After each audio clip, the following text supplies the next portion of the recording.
Gibson Performance Exhaust has invited us behind closed doors as they install and test a Catback exhaust with shorty headers on a Ford F-150. A baseline dyno run will give us the numbers we need to compare the stock exhaust with the bolt-on Gibson system. On all the new vehicles, the OBD2 computers, there's really only so much power you can actually gain from doing bolt-on performance. And let's just say, I'm going to throw a number out there, let's just say 50 horsepower is the max you're going to gain. On the Ford, the headers and the exhaust is going to probably get you about 30% of that max gain you're trying to go at. Vehicles do vary, but the Ford does have a lot of room for improvement because they tried to keep it quiet as possible. So they have restricted it quite a bit. And it's allowing us to do quite a bit of improvement. After laying down 241 peak horsepower and 260 pound-feet of torque, our box stock Ford F-150 FX4 is ready for surgery.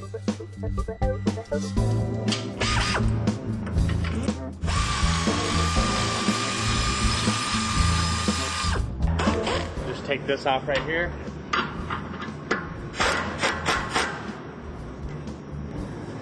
And then you just gotta wiggle this thing out. And you just kind of push this. Yeah, it just kind of gets out of your way so you get more room to get up in there. Now that the Y-pipe and cats are out of the way, one of the truck's skid plates is removed to allow access to the tailpipe and muffler. Once the pipe clamp is loose, a pry bar is used to leverage them from their rubber mounts.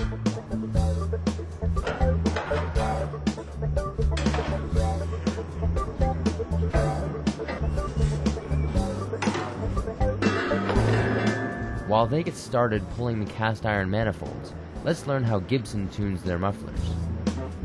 This is what we call an offset muffler, where basically the inlet is offset from the outlet. So this piece would slide onto here and be pressed into that case. So if you look here, the inlets are offset from the outlets. Now you can adjust the flow by having the outlet pipe bypass these inlet pipes.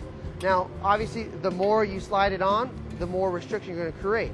The more you pull it out, the more flow you're going to get. Some mufflers will have gaps here, some mufflers will completely bypass each other. That's where we get the term bypass chambered muffler. It's easy to make a system loud and perform well. The hard part is making it be more on the quiet side and perform well. And that's kind of what you use these louvers and the location of the chambers inside the muffler to get to that point where you want to be, which is a good mellow sound, nothing annoying, but give you a good power and torque curve, and in the long run benefits you in fuel economy as well. Back in the shop, the new shorty headers wait for the last bolts to be removed from the old manifolds. A stock manifold is very restrictive, just like a stock exhaust or a stock muffler. There's a lot of resistance there. Normally we can increase the amount of flow on a stock manifold 50 to 70 CFM per side. I mean, we can increase the flow 200 CFM and make it run wide open, and you're going to see a good horsepower increase. You're going to see the horsepower increase at a high RPM. Usually at max RPM, which most daily drivers don't see high RPMs. They're usually in the range of 3,200 RPM, and that's where we design most of our products to come in and give you the power. So it's basically more usable performance. All right. The left side manifold, gasket, and studs are out. Now it's on to the right side.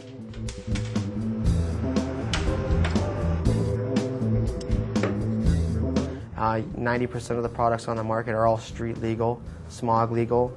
The shorties are normally going to be a header for a daily driver. When I say shorty, it's basically a manifold replacement. You pull your stock manifold off and bolt the header directly to your factory Y pipe into the head. Here's a nice detail. The headers have slots instead of holes along the top. This allows you to use the header bolts to hold the gaskets in place while you slide in the header, and everything lines up. Let's see it in action. Okay.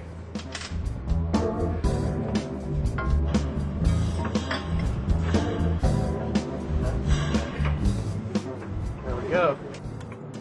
The shorties are torqued to the head, but not the ball coupler at the Y-pipe. Just kind of snug them up a little bit, especially since we got the Catback off. The exhaust systems fit well in part due to Gibson's CAD data machine. Check it out. What this allows us to do is take a prototyped piece, which is in numerous different pieces, and turn it into a production part and give us one solid part from the manual bender. What he's doing here now is he's going to scan all the bends and all the straight pieces and get all the radiuses and circumferences of the part. And after doing this, you basically hit send, and it sends it out to the bender and bends you out one solid piece.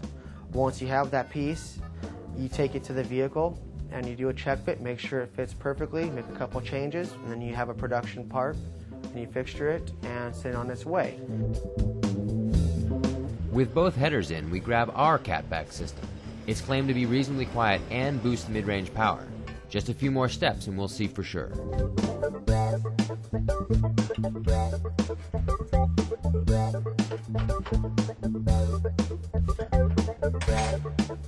It's recommended that we have 2 inches of overlap inside the muffler, both on the inlet and the outlet side.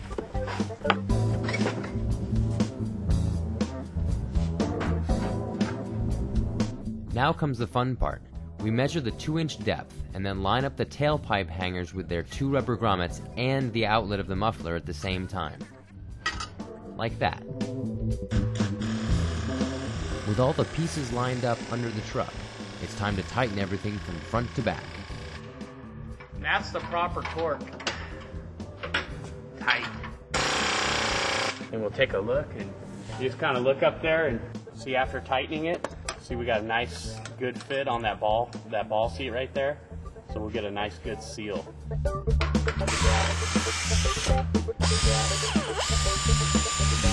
The clamp on. I'm going to show you a little trick here. Is we clamp it right like this way. Okay. And you spin it 180. And what this does is it makes sure you get a good clamp on it, and it stays tight and everything. And if you notice, you see how I put the clamp is I put it close enough to the edge. You know what I mean? Because the pipe's all the way into here. So you're clamping all the way out here, you're getting a real good seal like that.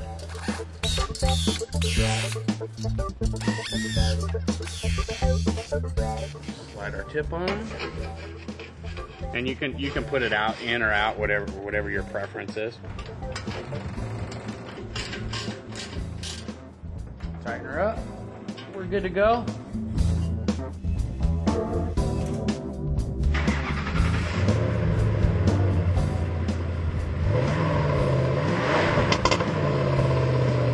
Sounds great.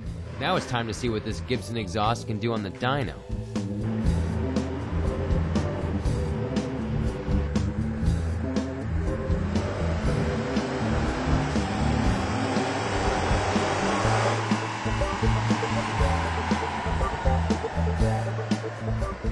We use both bolt-on shorty headers that bolt up to the factory manifold and a Catback which bolts up behind the Catback.